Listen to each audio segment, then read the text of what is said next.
Good evening, good evening, good evening. Welcome to another episode of Sisters of Legacy. Of course, we have the awesome Katrina Taylor. There you go. And we got the fabulous Tangela Terrell. And me, of course, Samantha Walker. So just sit tight and enjoy the show. This it? No. There you go. There you go. Intro.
All right, and we are back, ladies. So, welcome, ladies, to our Tuesday night. We trust everybody's day has gone as smoothly as can be. We know that it can be challenging being mommies and working and the pandemic and just living life. So, we thank you for your time. Thank you guys for coming on. We're going to jump right in. So, tonight we're going to tackle the whole angry Black woman thing. And you guys are going to hear our take on it, hear what we think, hear what we've come up with, and hopefully you'll comment and join the conversation. So, who wants to start? It's so much to unpack. If we're honest, it's like, where do we start with this notion? Is it true? Is it justified? What part do we play? Okay, so I guess I'll just start. So, this topic, I mean, I guess I've kind of always thought about it, but it really kind of struck a nerve when I watched the First Ladies on CNN, the one that had Michelle Obama in it. And in this documentary, there's a clip that shows her watching a video of herself. And I guess she's with maybe the campaign strategist or whatever. And he turns down the volume and he lets her see it. And she's like, oh, I see it. You know, I look like the angry Black woman. And I was like, really? Like, you know, it kind of struck a nerve for me because when I looked, to me, you know, I saw an educated Black woman that was passionate about what she was saying and determined to get her point across. You know, she was just giving a speech. And I felt like in that moment, all of her accomplishments, all of her success, all of the beauty of who she was diminished to, you know, just being the angry Black woman. I felt like, you know, nothing else meant anything. And I feel often that that title is used to mute us and silence us and shame us. And, you know, and that's something that I wonder if we really think about, you know, because I've heard people, you know, use that even referencing themselves, you know, the angry Black woman. And I just wonder, you know, do we realize like all that entails or all that means, you know, and the weight that carry that, you know, that you carry with that. Because it's like if I have to get up and I have to talk to somebody immediately, you know, I'm trying to soften my voice. You know, I'm trying to minimize how much I move my hands and, you know, work on controlling my facial expressions, you know, because I don't want people to see me like that. But then I wonder, like, if I'm just me, does it really matter how you see me?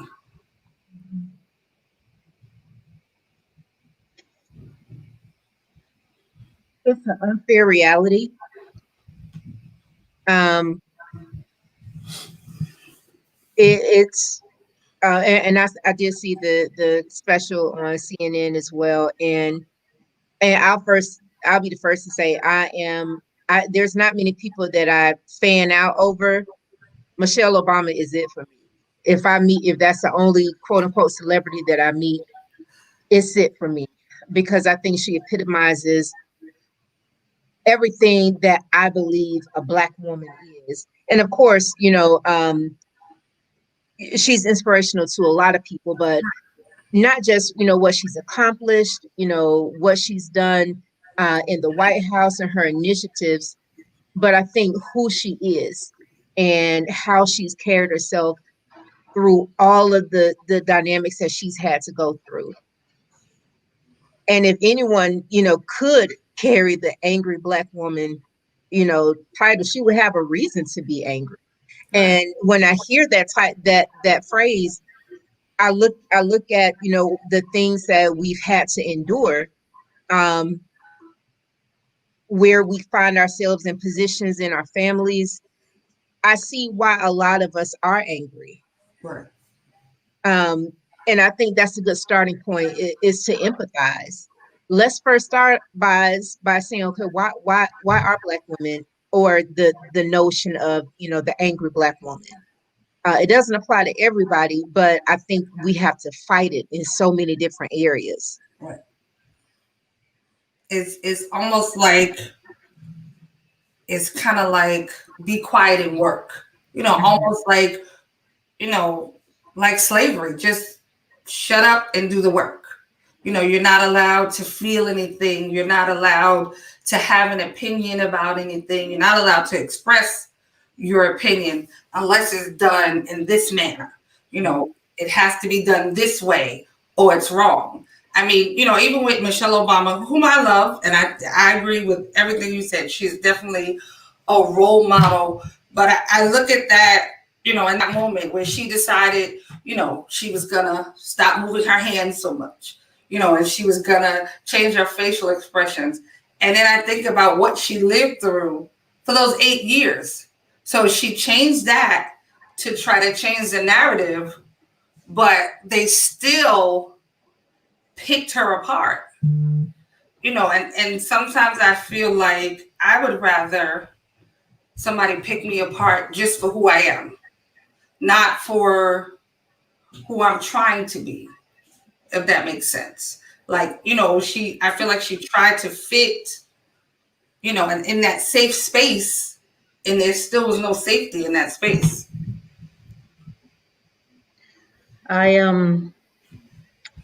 I had her book for a while, and she talks about this whole situation in her book. I just wanted to read a little bit of what she said about it. She said, "I was female, Black, and strong, which to certain people maintaining a certain mindset translated only to angry. It was another damaging cliche, one that's been forever used to sweep minority women to the perimeter of every room as unconscious, an unconscious signal not to listen to what we've got to say." Then she goes on to say, how many angry Black women have been caught in the circular logic of that phrase? When you aren't being listened to, why wouldn't you get louder? If you're written off as angry or emotional, doesn't that just cause more of the same? And it just makes so much sense to me. It's just like, if I have a reason to be angry, why can't I react in an angry way? Right. You know what I mean? Like, if I'm seeing my Black men being killed on the street, why do I have to try to present it in a certain way? I'm mad. Right. That's what you're gonna say. You know what I mean? Like, there's no reason that I should have to downplay, like you were saying, Sam, downplay exactly what it is, what I'm feeling, and try to make it softer for you. Right. Right. And like why are women not given that space? Hi, how are you? I'm not gonna say your name because I think they say it wrong and I don't want to mess it up. Um, women, it's like Black women aren't allowed to feel anything. Like we're not given that space. I mean, beyond unfair, it's crippling to us. Mhm. Because I think, you're trying to hold it in and you're trying to fit in over here and you're trying to fit in here. And then you're trying to, break corporate barriers and you're trying to, advocate for your children. And it's so many things that we're faced with, but we're not allowed to show any of the struggle that we're under. He said, I think she was still her, but just made a temporary adjustment to help her husband. Yeah, and that was another part for me. I feel like also, as Black women, that whole ride or die for your man. Now, I mean, I get it. The president is the highest office in the world. And, I'm sure the whole family had sacrifices to make. But like too many times as Black women, I feel like we're sacrificing for our men. It's kind of like we kind of get thrown under the bus for our men. Mhm. I think that's a fair assessment. We it feels like, you know, that women are, especially Black women, are expected to make the sacrifices. Right. We sacrifice for the kids, we sacrifice for the husband, we sacrifice for the good, for the greater good. And I understand that. And even in this setting, it was bigger than her. It was Right. bigger, it was, something bigger at stake. Um, but when do we circle back to the Black woman? Right. When do we circle back to make sure, are you okay? Do you have what you need? Right. And to Trina, your point earlier, I think that's a part of it, is us feeling stifled. And you can't look like that, can't say it like this, or you're going to come across a certain way. I don't have the answers. I've even tried to do some research and just say, okay, well, what do the people say about, how do we combat this? It's unfair that no other demographic has to fight emotions. Right. Our other counterparts, our white sisters, don't have a stigma of being angry. They're allowed the freedom um, to show their emotions, to show their weakness, no matter how extreme they are, and no matter how, in some cases, belligerent it can be. There's always an excuse, or always, um, well, she didn't mean that. She's going through a tough time. But sometimes with us, it's kind of, we fall into the cancel culture. Right. Okay, so hi Lisa. He told me how to say your name right. How are you tonight? And hi Ruben, welcome. Thank you for watching. So Ephraim said, so when can Black women show emotion and not get judged? And I'm not sure that there is ever an allotted time.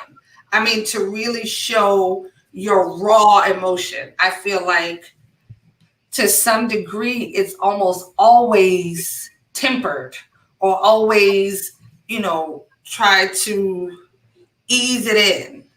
Um, I don't know when you could ever just show your raw emotion without being judged. Like I have to be honest, I really haven't so much found that space outside of in my home. Like outside of the comfort of my four walls or my immediate family. What do you ladies think? I mean, it's even even if you're like walking in the store, it's like, smile. What's wrong with you? Right. Wait, what? First of all, I'm not mad. This is just my face. Who's Right. walking around smiling all the time anyway to begin with? I'm not gonna be walking around in the grocery store smiling at you. You know what I'm saying? This is my face. I'm taking care of business. I probably got a running list. I'm probably wondering if I left the Right. stove on. I'm not gonna walk around smiling, and don't ask me to smile. Like who are you to Right. to Now, project onto me? Like, you know, what's wrong with you? Yeah. Smile. Nah, keep moving. and he said those Karens are mad though. Exactly. Yeah, And they they're angry. mad. They're mad and they attack, they They're will looking for attack. something. They're looking for a reason to lash out. Right. But even without a reason, they'll lash out. It should be in the Black community. I agree with you. It should Right. be. But oftentimes, even our communities don't accept that. Like, I also think that, there, and I agree with Jennifer's point about in our community, but we don't talk. And I think a lot of times we internalize things, and some things that could, and I think I think there should be some distinction made. The example you gave, Trina, to me, that's not an angry Black woman. That's a right. woman on a mission. You got things to do. But I think there is some substance or some rationale behind the stigma of the angry Black woman that should be explored, as far as how do we deal with the things that we face every day. And when you're strong, when you're capable, when you're used to juggling everything, you very rarely have people to check on you. You very rarely have the moment to say, I need to talk this out. I need not to have to be super mom, super wife, super whatever, and really have a moment of weakness to make sure that I'm where I'm supposed to be. And either we don't give ourselves that, or we haven't made it acceptable to seek that. Right. Well, I mean, I think sometimes it's the judgment. It's, I tried to be, I tried to express my emotions, and it was, it was thrown out. It was belittled. It was, I was picked apart. So the next time it's going to be twice as hard, or I'm just not going to do it. So I think sometimes, those responses, when we do try to, express our feelings. And Anthony said, I think your strength or focus can be misconstrued as anger. I think absolutely. Like, a lot of times, like you said, Trina, you can be out, you got a list of to-dos in your head. You got, and you got to get home to the kids and get dinner, and you're not really thinking about people looking at you. You know what I mean? Like, you focused. I'm focused. I have a task at hand. I got some goals I need to accomplish. And people see that and they're like, why are you so mad? Like, I think like we don't look, when we look at people, do we really look to see who they are? Or do we only see, I don't know, what's easy? We're so used to being strong that we feel like we're weak if we need to ask for help. Absolutely. Yes, that is true. When it comes, I can definitely speak for myself. When it comes to asking for help, whoo, you would think somebody asked me for the one heart that I got. Like, because, it does get hard. It's like you feel like you have to be strong all the time. But I think that also goes into, like I said, fitting into those boxes. You got to be a strong woman. Like you always hear, even watching different TV shows or whatever, they'll say one thing a Black woman know how to do is survive. The Black women, we held it together for years. You hear that stuff so much. So when you feel weak, you're like, well, Black women supposed to survive. Like, I'm supposed to be able to hold it together. So something must be wrong with me Right. Like, if I'm having this moment of weakness. Mhm. right. Because the prior generation didn't say, they don't make it clear. Yeah, you guys survived, but how? How? And that's one of the biggest things about even doing Sisters of Legacy, because trying to give people the how sometimes. Like, we know we made it. Like, I'm standing here, I'm over 40. So I made it through some things, but helping somebody else know how I made it, how I get through my days, how, I overcome different things. I think that's so important. And in our communities, sometimes we lack that. We lack the, tell people how. Sometimes people really want to know how you did it, not just you did it. I need some steps, because right now, I'm drowning. I need some how-tos. What do you hear from more? Who do you hear? I guess he's saying, do you hear more about the angry Black woman or angry white woman? I don't know. Let me put that. What do you hear? Hear from? Who do you hear it from?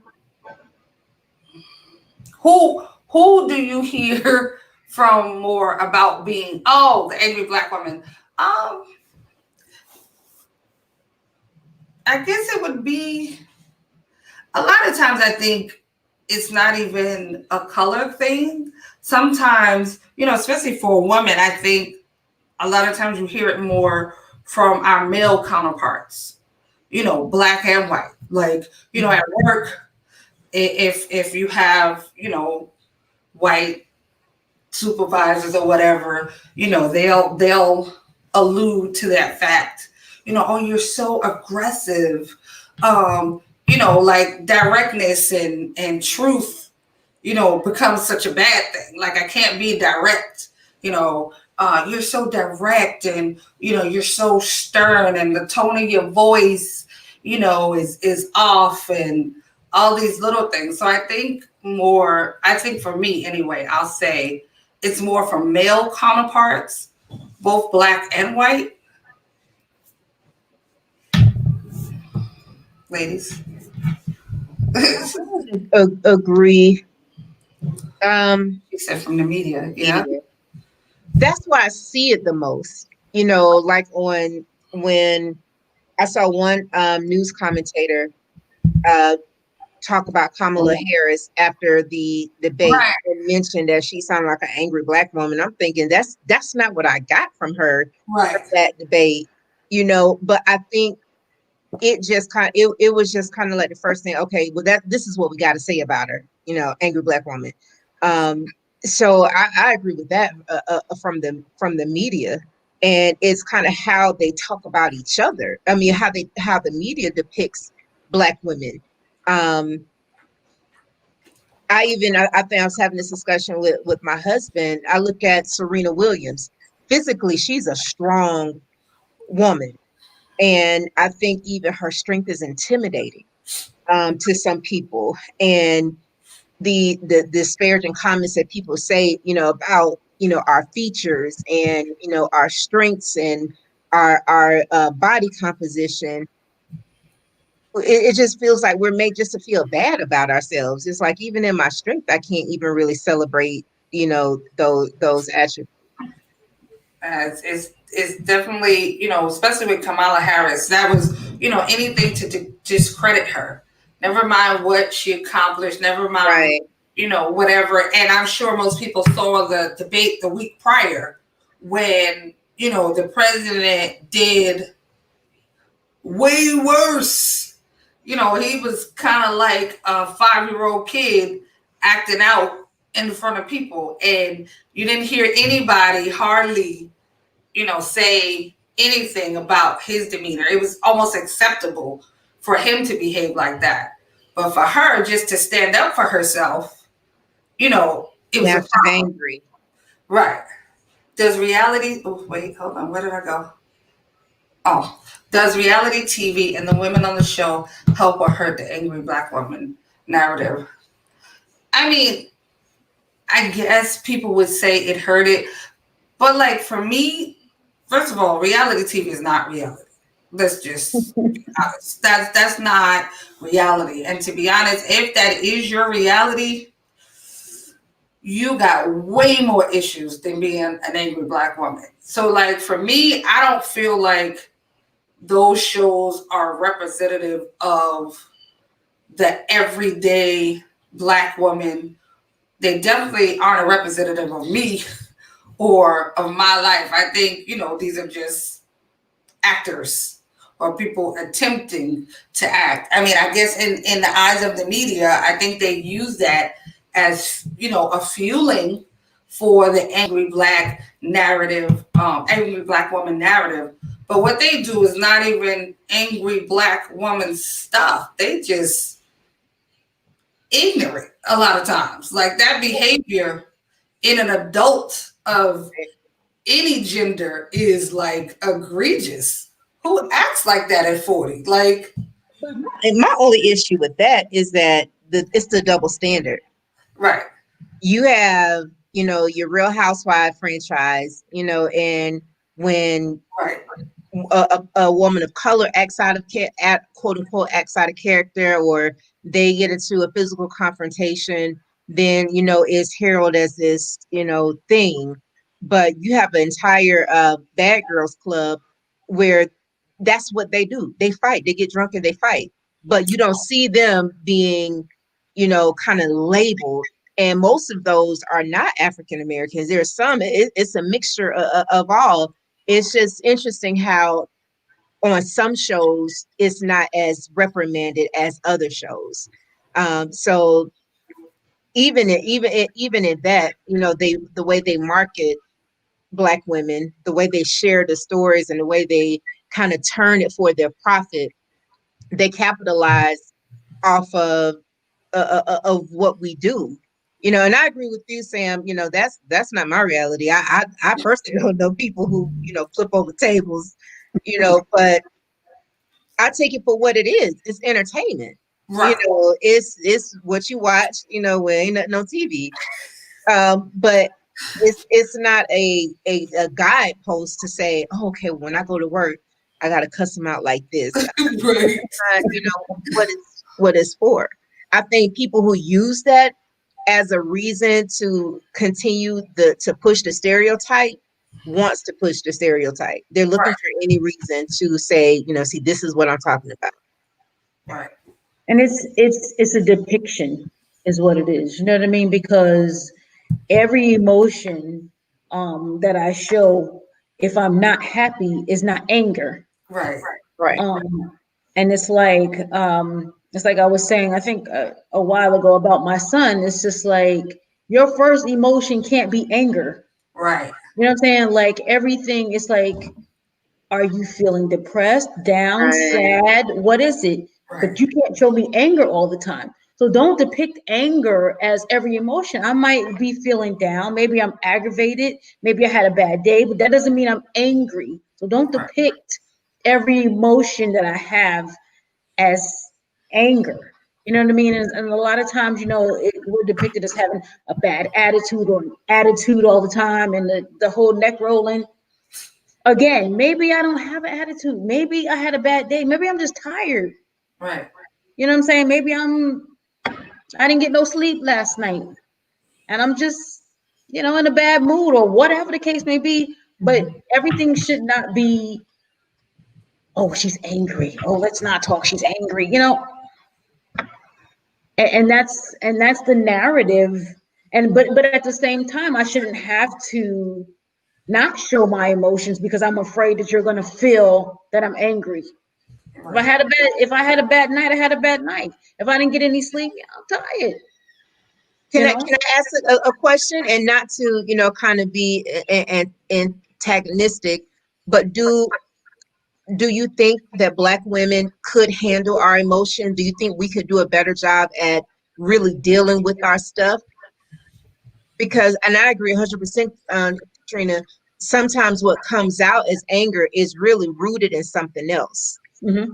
But are we doing our due diligence to, make sure that that we're not just treating the symptom, but we actually, get into the root of, our issues.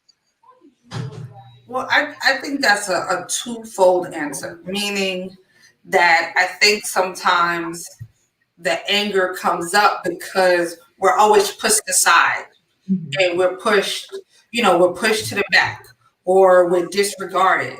So I think sometimes you get that extra aggression because, I'm tired of you disregarding me. So yeah, I guess, maybe we could, but I think sometimes, it comes to that point where like I've had enough. And then on the flip side, I feel like, why should we have to? Like if somebody else, you've been in office, like, well, I know I've worked in offices and somebody will come in and she crying and irritable all day because her cat died. And they'll say, oh, be patient with Becky because her cat died last night. And so all day you got to tiptoe around Becky because her cat died. But I've been here, and I don't get paid as much as Becky, but I do twice the work. I'm treated unfairly, but I am always on time and I do my job.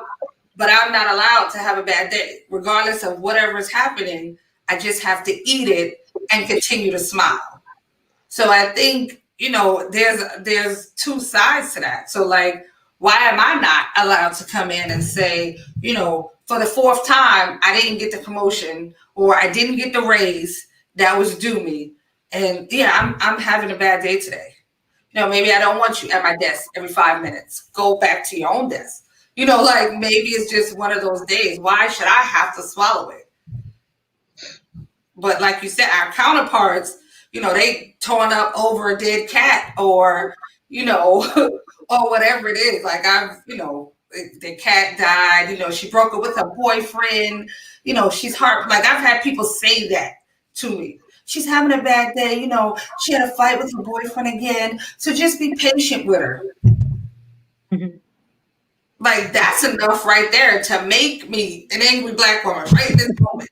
Like, because I have to come to work. I have to smile. Like I say, I have to lighten my voice. I have to try to make sure and I'm not doing this when I'm talking to you because you feel threatened. And, I got to make all these adjustments. But we're supposed to tiptoe because of whatever personal issues they have.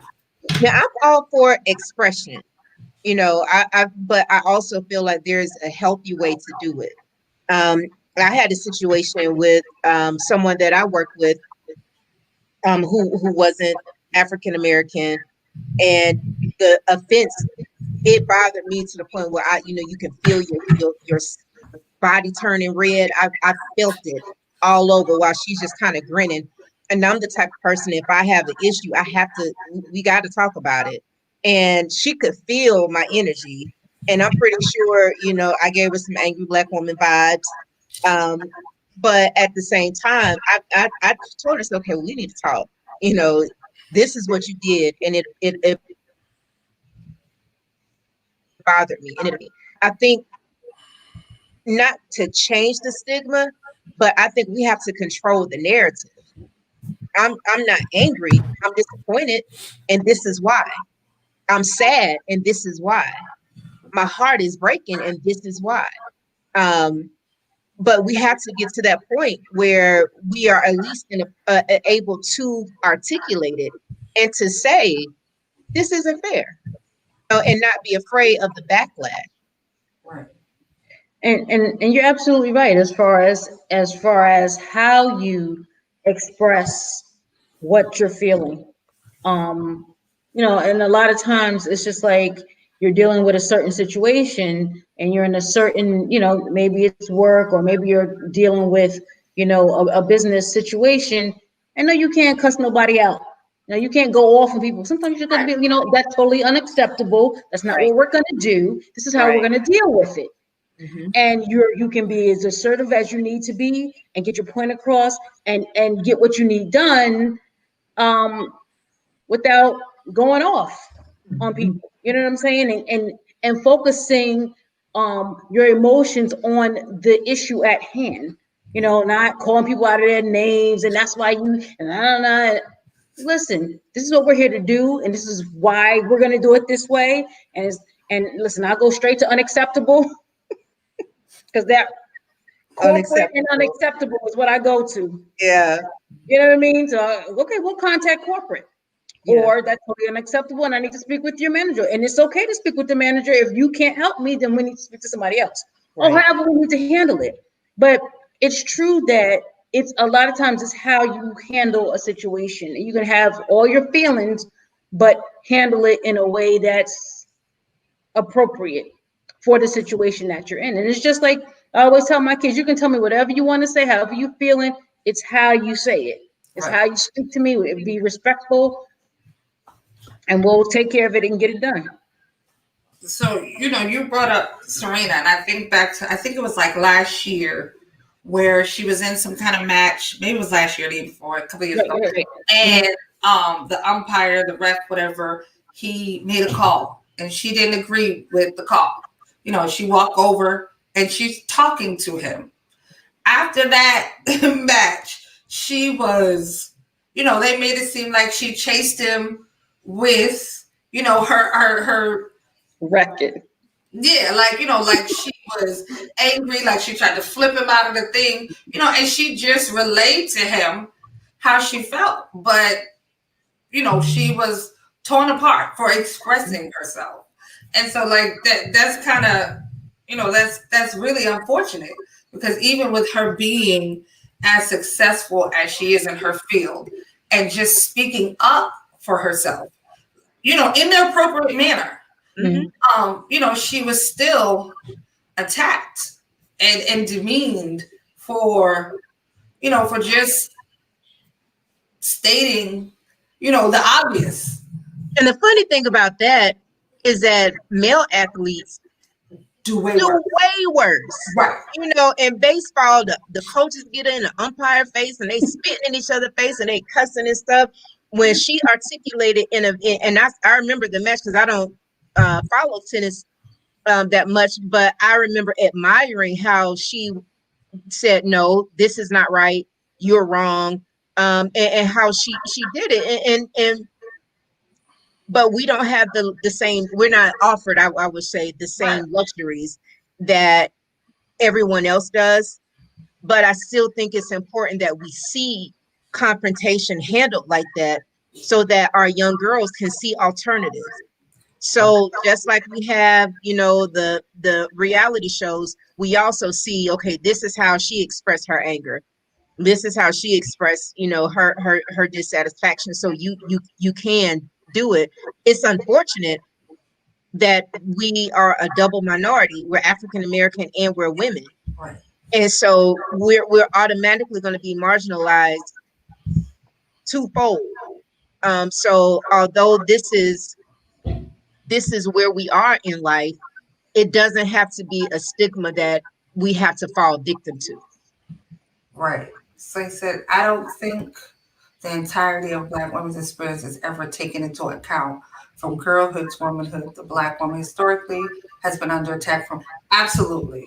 Mm-hmm. You are, that is absolutely right, and I don't think it's taken into account at all. Not by our male counterparts, not by other races.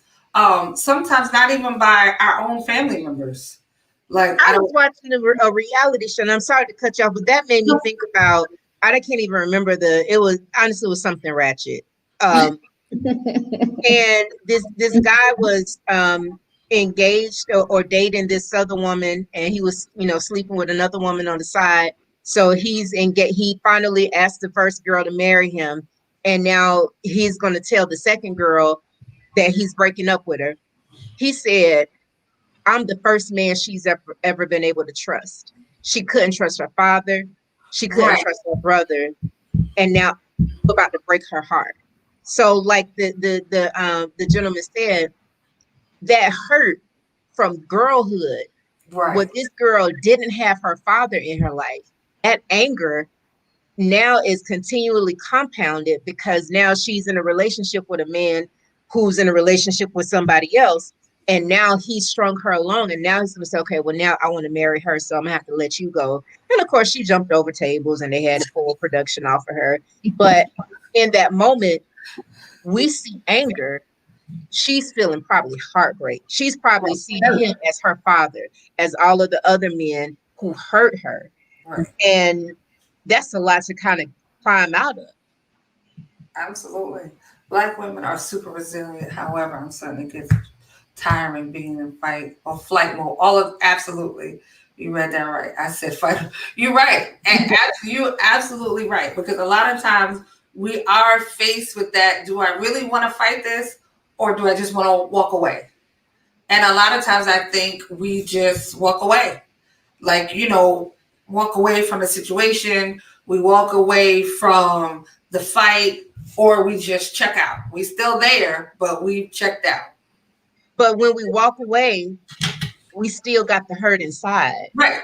And so when we go to the next situation, Mr. Supervisor Bob says one thing, and now he done triggered 20, 30 years, and now he's catching everything that we've suppressed, that we pushed down, that we said, well, I'm just going to, I'm not going to deal with it. I'm just going to, put it in the Lord's hand. Right. And we don't allow, God to heal it. We don't work through the issues, work through the hurt. So he said it's really sinister how the term angry Black woman is used to silence the legit. Absolutely. But the term angry white man is used to amplify legitimate voice to white men. Double standard for sure. Absolutely. We definitely stated that in the beginning, that the term is definitely used to silence us and, diminish our voice. And sometimes I think it kind of, it paralyzes, because when you're focused and, you got something in mind and you got some goals, and then you get out and the first thing you hear is people say, oh, look, she was so angry, or it's kind of like they don't let all the air out your balloon.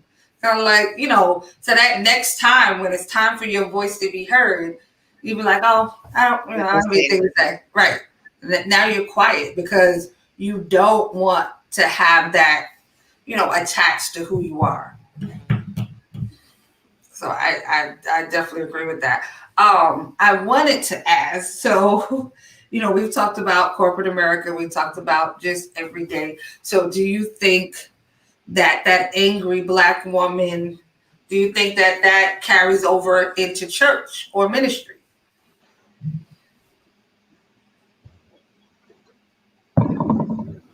I can see how it can. Church is a different dynamic. Meaning? I'll be honest with you. It's especially when we talk about the Black church. There's like a hierarchy within the Black church. Okay. And most Black churches, although it's still, the leadership is still male dominated, women run churches. I think we see some of that spill over. I think it's the same effect. It manifests itself differently. Some things that a quote unquote angry Black woman would do maybe in a corporate setting, they probably wouldn't do in a church setting. But I think some of those, maybe those tendencies still come out because the hurt is still there. You really can't mask what's triggering and making you angry. But I think in churches, sometimes there is a facade that we try to put on anyway, when we come into church. Hello, Romello. Thanks for coming in our broadcast. It'd be nice if you said, hey, ladies, before you start talking to AD. How y'all having a whole conversation in the comments? Get them together, Sam. Yeah, like, don't do that. Don't do that. You get on in the morning and have a conversation with him. Like, if you can see them come, they having a whole conversation. Why are you talking? Saying some good stuff. So yeah, no, I think hmm, I don't know. When it comes to ministry, I don't know about like the whole well, yeah.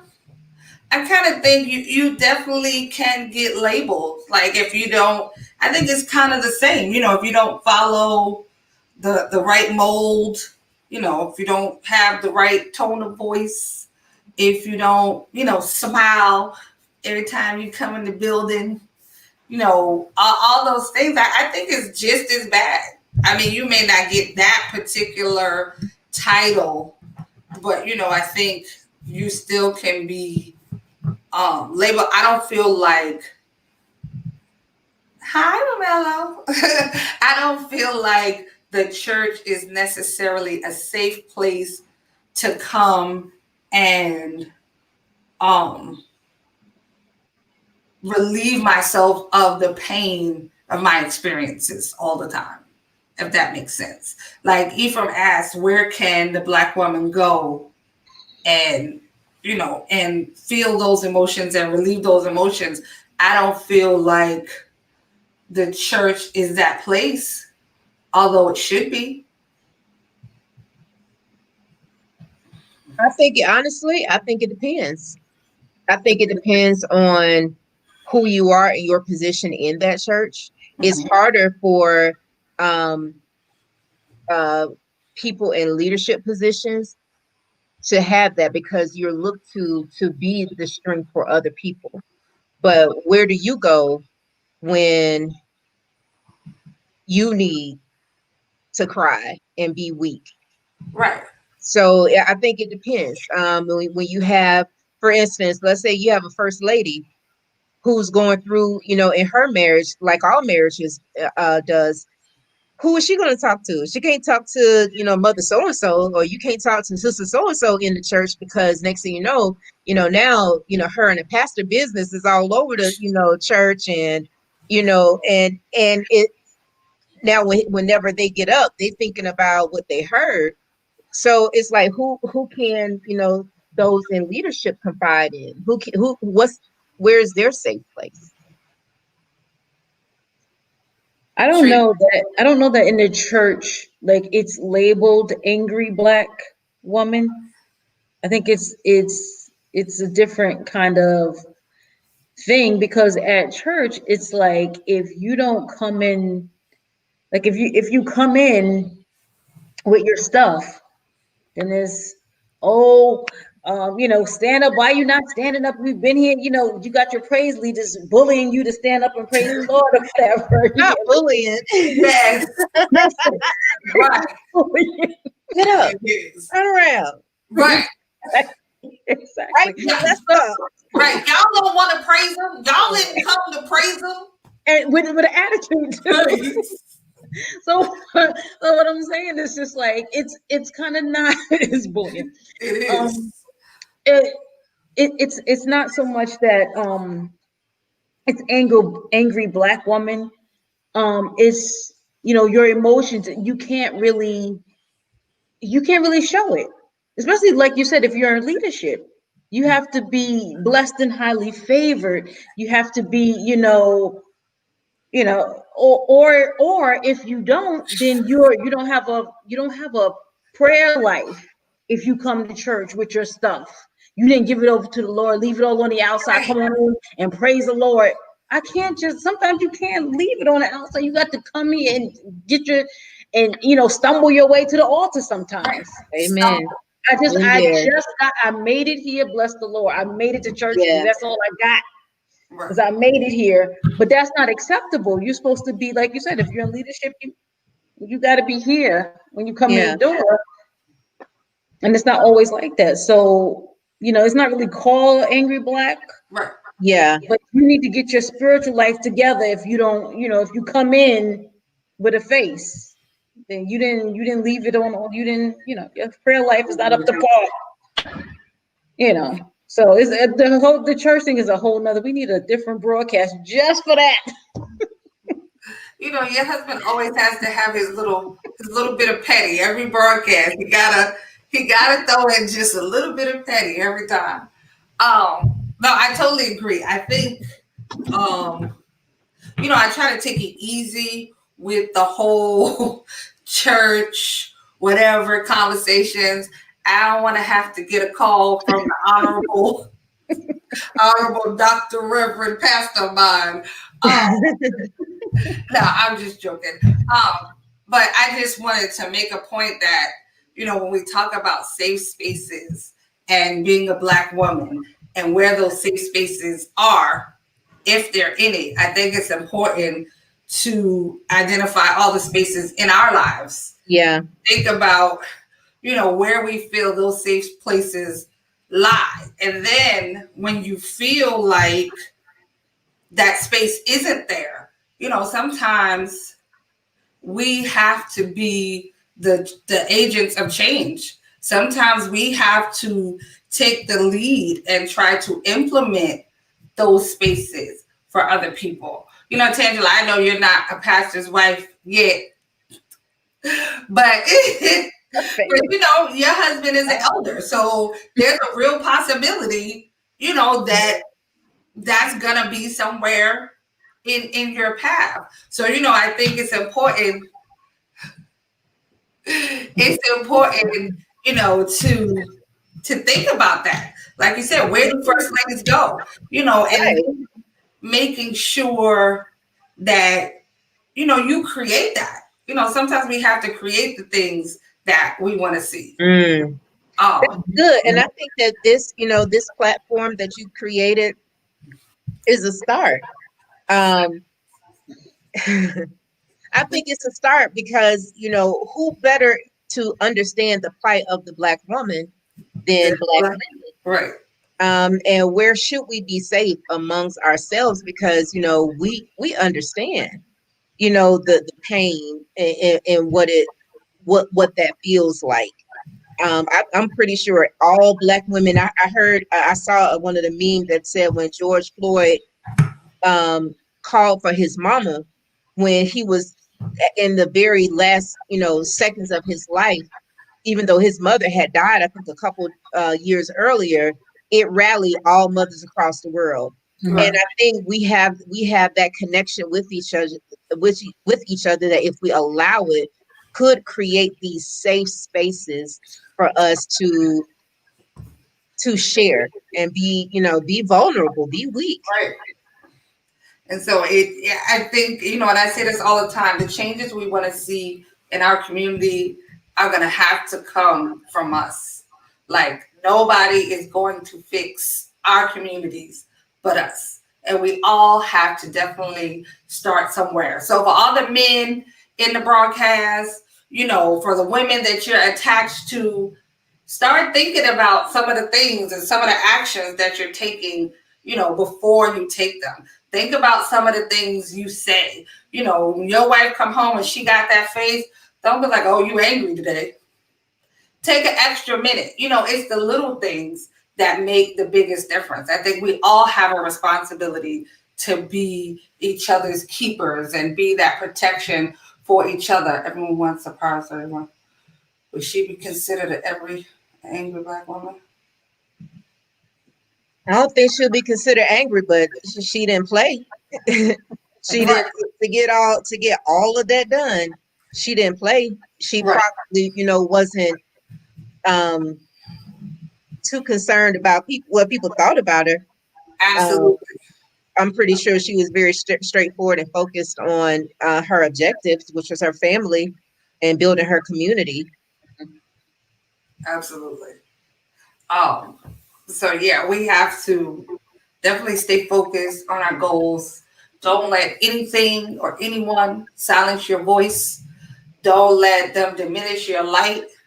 Be true to yourself, be authentic, and for a time you might have to fight for yourself, but then connect with some other sisters. There's other people that are like-minded. There are other women that are looking for what you're looking for the camaraderie, for, the loyalty, for the authenticity. There are people out there. Stop being an army of one. Stop being an island by yourself. Connect to other people. It may be hard and it may be different, but it is possible. And the more we connect and the more we unify, the stronger we are as a community, as a people, as a race, our families.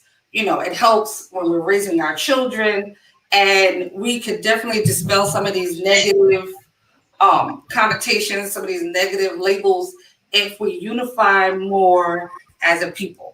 So for everyone watching, thank you guys for coming in. Thank you guys for commenting. Ladies, of course, you guys are the best. I thank you so much.